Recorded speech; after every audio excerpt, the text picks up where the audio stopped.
Oh, excellent. I've been waiting for that. How you doing? Yes, sir. Thank you. All right. Have a good day. Appreciate it. Be safe out there, guys. Look what just arrived.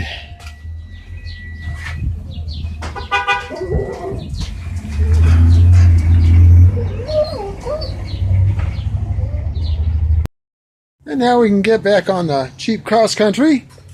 We have a straight fork here that's going in place of the bent fork. Once I get that installed, I'm actually going to take it apart to this level so I can put a new seal in it. This is a used part, so there's no telling how old the seal is in it. So I've already got it torn down this far.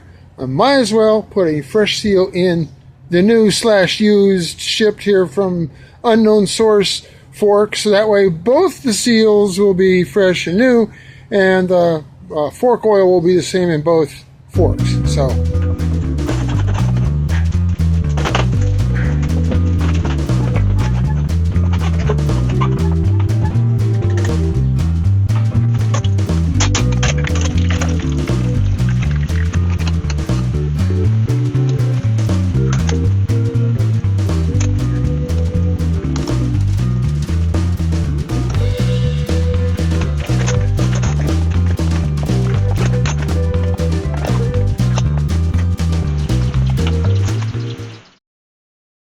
hello, my name is Mike, and this is a bike. Now, if you've watched previous episodes of me, bringing this old cheap cross-country back around, you'll see that I found a bent fork and had to resort to purchasing a new fork to be able to, steer it down the road. We've done that, yeah. And I ordered a fork, and it finally came in. Once the fork arrived, I figured, hey, this will be pretty quick and easy. I'll put the fork in. I'll go ahead and put some seals in it, because there's plenty of evidence that the right fork was leaking fluid as well. And I have this box of fork seals on my shelf with a bunch of random seals from previous jobs I did and so forth. No, not used ones, like brand new ones in boxes, but I didn't know what they went to.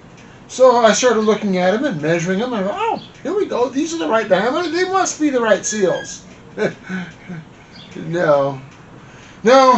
Actually, I replaced the fork seal on this side 2 times already, and guess what?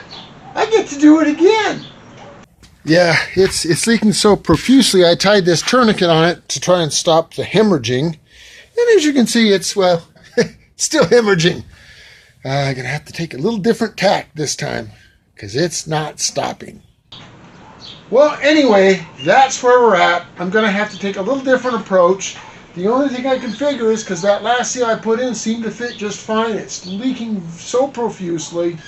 I think that I may have actually gouged the housing a little bit when I pried the old seal out. So I typically like to work on these with the fork tube still in the triple tree.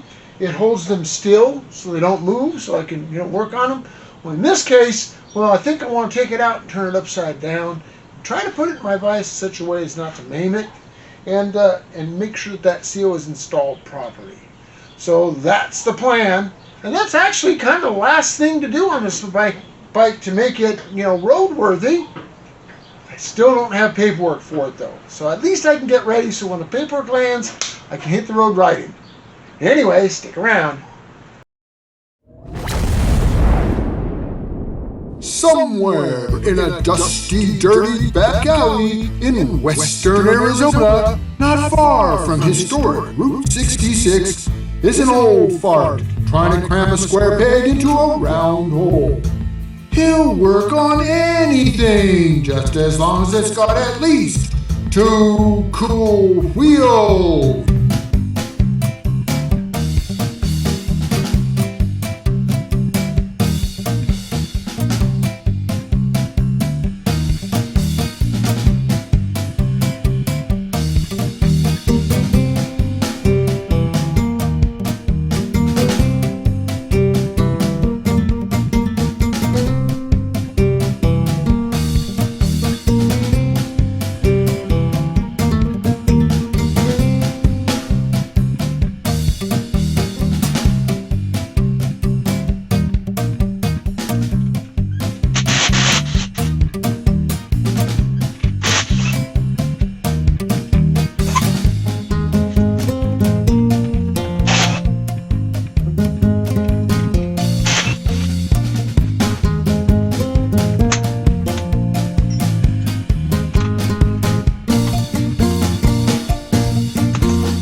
so one of the problems I encountered was that the dust seal didn't fit. It was slightly too small.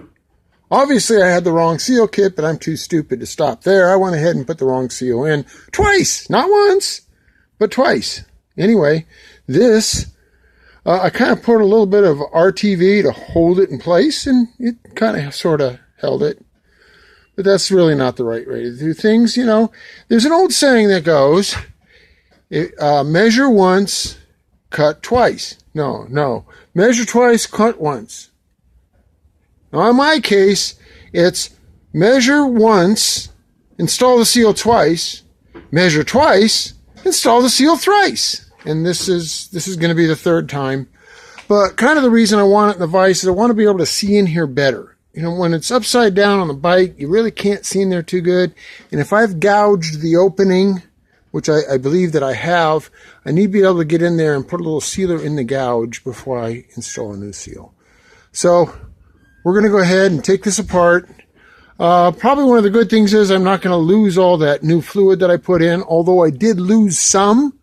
I have to kind of guesstimate how much I lost because I got to put it back in when we go back together. But we'll get close. It won't be perfect, but it'll be enough that the forks will fork like they're supposed to.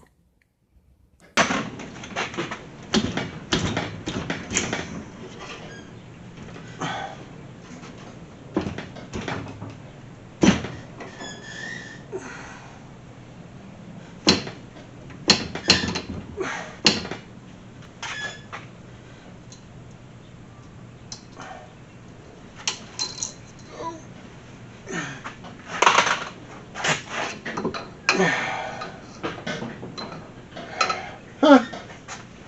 Sure.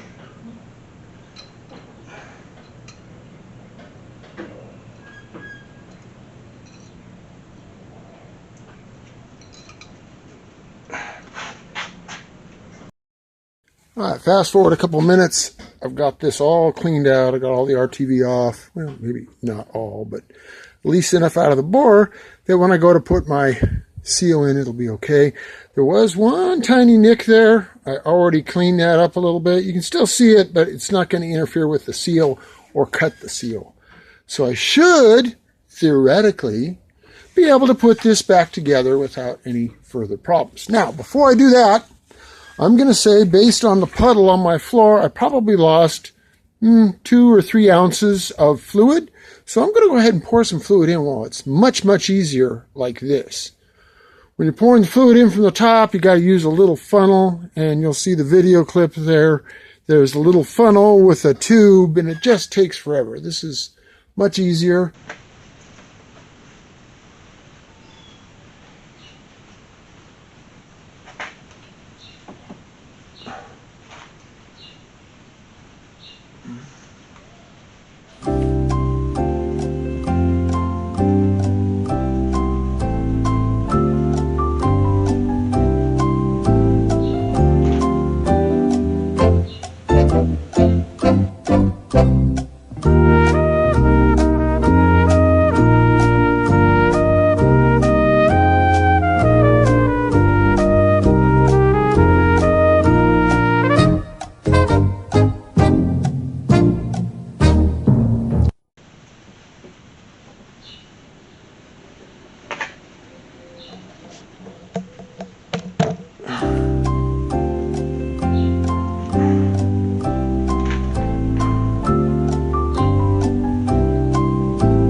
I did use the last of my fork oil, so I got a new container of it. So put a little bit of it in there, and then I still got some for future projects.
Now all that's left is to take her out for a little ride and see how she, handles.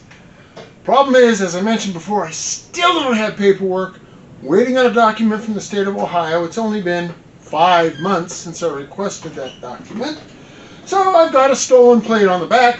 We'll go for a little rip with the wrong plate on the bike. I mean, half the time I run around with wrong parts, why not a wrong license plate too? But I ain't going to show you what number it is.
Well, that's going to do it for this episode.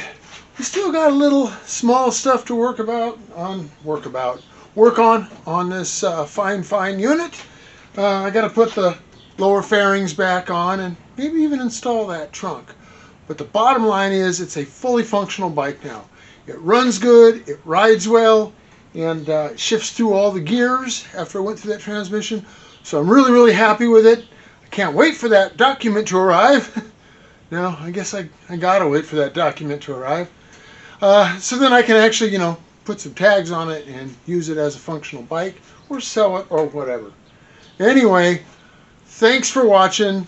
Don't forget to like, subscribe, share, you know, all those things. Push the little bell button and all that.